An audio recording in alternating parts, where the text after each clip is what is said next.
Thank you, Chair Rogner, Vice Chair Gavarone, Ranking Member Blackshear, and members of the Senate General Government Committee for the opportunity to provide opponent testimony to Senate Bill 293. My name is Collin Marozzi, and I serve as the Advocacy Director for the American Civil Liberties Union of Ohio.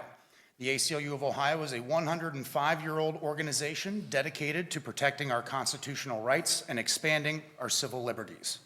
We have the honor of being supported by over 38,000 Ohioans from all 88 counties. Arbitrarily cutting off the mail-in ballot return deadline by 4 days will prevent thousands of eligible voters from having their ballots counted. Through potentially no fault of their own, Ohio voters will be silenced and their votes discarded. Vulnerable voters who rely on mail-in ballots, voters like senior citizens, the disabled, homebound, or otherwise confined individuals, will be singled out for no other reason than lawfully casting ballots via a method that has been targeted by President Trump. If Senate Bill 293 becomes law, some of these perfectly lawful voters will have perfectly lawful ballots thrown out.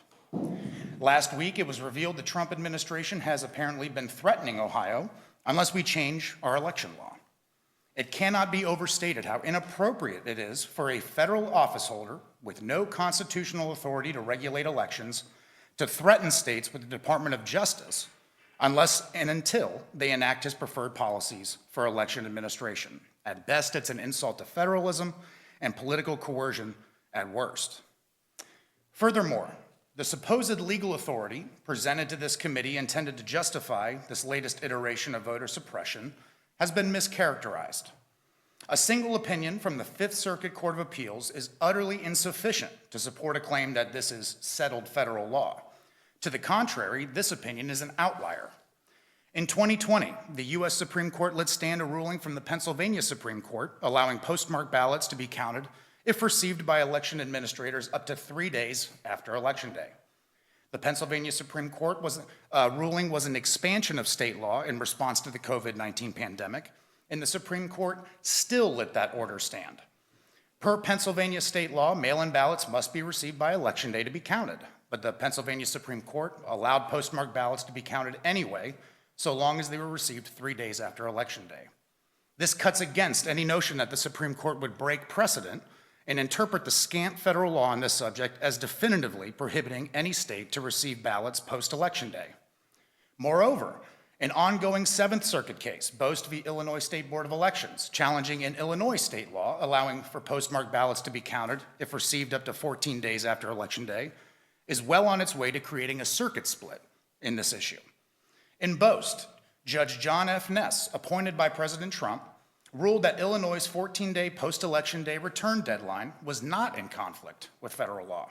Specifically, Judge Ness wrote, quote, "The 14-day post-election return deadline is facially compatible with the relevant federal statutes.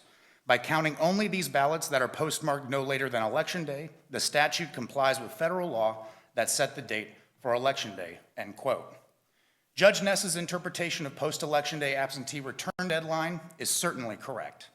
First and foremost, only Congress, through express legislation, can overrule state election regulations. Congress has not shirked from its authority to regulate federal elections, having passed sweeping election bills over the course of American history. None of these bills have ever confined Election Day to a single day or by any stretch prohibited states from receiving ballots outside of that single day. The National Voter Registration Act, the Help America Vote Act, and the Uniformed and Overseas Citizens Absentee Voting Act are all silent in this regard. Additionally, the 1845 Presidential Election Day Act leaves the door open to receiving ballots after Election Day. In a 2020 article in the Washington Lee Law Review Online, Florida State professor Michael Morley delves into the congressional deliberations leading up to the passage of the Presidential Election Day Act. The research reveals Congress was very sensitive to the unwarranted time constraints proposed in the original version of the legislation, which would have prohibited states from collecting ballots after Election Day. Real fears were expressed about potentially cutting off eligible electors from their right to vote. Morley quotes Representative Samuel Chilton of Virginia expressing great concern about a, quote, single election day, saying, quote, "In a state circumstanced as Virginia was, mountainous and intersected by large streams of water, at times of high water and of inclement weather, voters were frequently prevented from attending the polls in one day. The case had happened and would happen again when all the votes could not be polled. It could not be surely be the design of any gentleman by this bill that those who were entitled to vote should be deprived of this privilege. The Presidential Election Day Act would go on to be amended to address Rep. Chilton's and others' concerns before being passed and signed into law on January 23, 1845. This is all to say there is no basis, much less any legal requirement, to make this change. The proposed legislation is a policy decision, pure and simple.